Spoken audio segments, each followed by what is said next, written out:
My Lord, when the time comes and the conditions on the ground necessitate that arms must be taken, we'll do so without hesitation.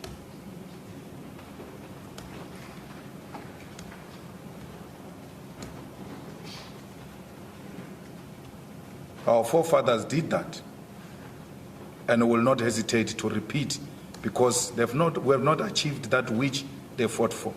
But we are prepared, like we are doing now, engaging in a peaceful means. So now, this is the interesting thing about the party. It seems that the only way in which it can survive is to pretend that you're still involved in a struggle against the party, even though it's 28 years later after South Africa's first democratic elections. I put to you that the policies that your party espouse, those communist policies, have been so denounced by facts that failed communist states all around the world. But the only way that you can get any support is to pretend that you're involved in the struggle against the party, even though apartheid has been over for 28 years. To say apartheid ended 28 years ago, it's a sign of being insensitive and racist, because apartheid did not end in 1994. We ushered in political freedom in 1994, and the economic apartheid remains intact. My Lord, I don't want to use your court to engage in ideological gymnastics with a person who has got no clarity, none whatsoever, what we stand for. You can vulgarize and insult Marxism the way you want, but it remains a guiding school of thought for the EFF. Yes, my point to you is that your party, from what I understand, received about 10% of the vote. And the way it stands no possibility of ever being elected into government. Do you currently run any municipalities? I'm going to be president of this country, whether you like it or not. And I will preside over the affairs of this country, including presiding over you. I think you must start adjusting to that reality. The sooner you do that, the less chest pains you'll have when that reality comes. What chest pains would resolve? Racist chest pains. I put to you, Mr. Malema, that, again, for a party that is at 10%, there just doesn't appear to be any possibility of being president of the country. Your party that you represent has got any percentage you can talk about, because it will never even try. Our people will reject a racist party like the one you represent. But just to help you, the EFF's existence in this country has put the ANC below 50% in the last local government elections, and has taken away, through coalition governments, metros in South Africa, in Joburg, Tshwane, Ekurhuleni, Nelson Mandela, including in eThekwini, something that nobody thought will happen even before the ANC turns 30 years. You may think 10% is insignificant, but it's a very huge percentage, and we are the only party that is growing in South Africa amongst the three parties. We've never declined in any election. So, Mr. Oppenheimer, what's the relevance of this? I'm not sure whether it really plays into the case that's before the court. Well, my Lord, my point is that the rhetoric that Mr. Malema uses is political rhetoric of a very dangerous nature. But that it is to create a struggle, say we're engaged in a struggle. But in some senses, it's rhetoric that seems to only have a certain amount of appetite, which is supported is to be capped at 10%. But, as you point out, Mr. Malema... Well, Mr. Oppenheimer, my question is, yes, you have dealt with the rhetoric, but the question of whether this party is going to win the election or it's not going to win the election, I'm not sure how relevant that is, and it seems like it's going to detain us for some time. Yes. And I think it's going to be just a pure political statement. Mr. Malema is going to say, we're winning the election, the next election around, and we're going to go into circles. Yes, and then I want to push the point. Okay, thank you. And the version there, you can say whether you denounce that version or not. I will never denounce Peter Mugabe, Yes. not in his grave. It will be an African to denounce the dead. Would Would you denounce the content of his thoughts, not him? Come again? Would you denounce the content of what he said, but not him? I don't know if that is the real thing. You know, I told you, my brother, I've got a problem with Roots' book. Yes. Because Roots is not a known scholar. He's a known racist. It's not known for books. It's an amazing approach that you have towards scholarship. This book has 1,000 notes in it. 1,000? Has 1,000 footnotes in it. In other words, the allegations that are made in the book are backed up with 1,000 external sources. And your approach is, I'm not even going to look at the book because I'm going to deem Mr. Roots a racist. No, I see what Mr. Roots did. Mr. Roots is using innocent white people who are genuinely scared because of the levels of crime in this country to scare them through selling.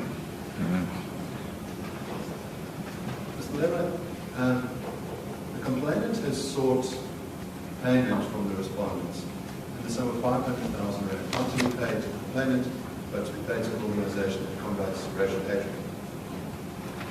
Now, are you personally, Mr. Ndlozi, or the EFF, able to make payment of the 500,000 rand if you were so willing to do so? Who's asking for payment?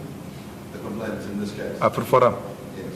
Payment made not to Afriforum, but to an organization that combats racial hatred of 500,000 rand. And I'm asking whether you personally, whether you cited as a respondent personally, as is Mr. Ndlozi, as is the party itself. So separately are those different parties able to make payments or so ordered by the government? Each 500. It's joint at 7. Okay. Tell them to pay reparations first. Then we can consider paying that. We have no money to pay. They must pay reparations first. Then we can enter into that debate. Right. And our reparation is nothing less than $5 trillion. That's what you owe us. You're asking money from people you stole from. You steal from people and still go and ask money from. You are the ones who are owing us. You have eaten a lot from our land, from our minerals.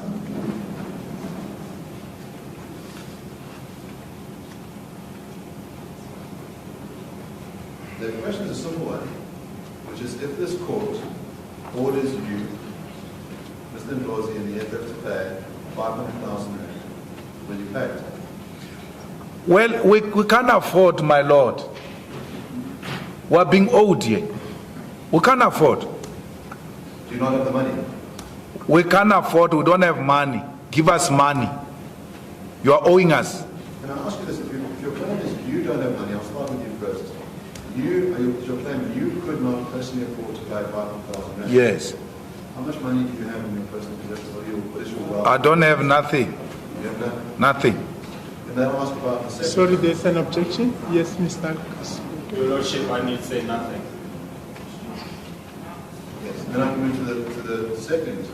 There was Mr. Ndlozi. He was asked, required by this court to pay 500,000 But rand. isn't the problem there that now we entering into the witness having to speak on behalf of Mr. Ndlozi? He's not here. I think that's fair. Then I'll return just to the EFF itself, and the witness was called to speak on behalf of. Yes. We don't have money. So the EFF would be unable to pay 500,000 rand. We don't have money. Just, is it But, a yes or but no? Mr. Oppenheimer, this issue of payment, isn't that an issue that's been pleaded in the papers? Yes. And it's an issue that the court will determine. Yes. The one of question whether they have money or not, they can cross that bridge once the order is out. Yes. Well, the question is, in other words, I want to know, I've asked a question about compliance with the order. Mr. Berners said that if they were ordered by this court, They would they comply. would comply. And so I'm asking a related question, which is ordered by this court to make payments by 500,000, would they be able to comply? And it might be evidence to say that we don't have 500,000 rand, and that might be a reason then for it not to be done. Well, I thought before Mr. Siboto stands up, That's an issue for argument. Well, my lord, I would think that the evidence of their capacity to pay Okay. would be important to determine an argument. Okay. I just want to, if I understand the evidence, is that they don't have the capacity to pay the 500,000 rand. Okay. I'm just trying to pin that down. Okay. Yes, Mr. Kasibu. Well, the answer lies in exactly what my learned friend has just said. The question of their ability to pay is a question for argument, and that's precisely the point. I don't see how we even get there. I mean, it's no different from asking if the court sentences you to a prison term, will you go to jail? How do we even get there? The question that the witnesses must deal with is a question on the merits. As to whether they can afford or not is a question that's needed to be determined. And if they're in contempt, then we deal with the issue of contempt then. Yes, Mr. Oppenheimer. Yes, well, my lord, it's a simple question. In other words, there's the enforcement mechanism. In other words, if this court so orders that those two respondents must pay 500,000 rand, that's the enforcement question. There's an argument about what the appropriate sentence is. But I would think that part of determining whether that something is appropriate is to determine affordability. I can raise in this case, I'm not asking one of the parties, can you afford to pay this amount? Yes. But help me, Mr. Oppenheimer, here. Are there no other risks that arise from wanting the witness to answer that question? I don't understand. I'm just saying, you saying, can you afford to pay? And if he says, no, I can't afford to pay, aren't there legal consequences that may arise from that answer? Well, I would think that's a reason then to argue about the amount of speed. In other words, an argument, counsel can rely on that evidence. So, well, I was being sought just 500,000 and in the regular state we don't have 500,000. Well, let's just get the witness to confirm what he's already said.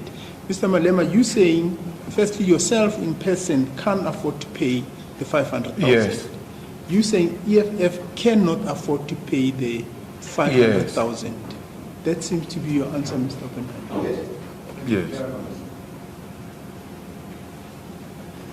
And Mr. Ndlozi Shema, for sure books, he can give you books. Mr. Ndlozi.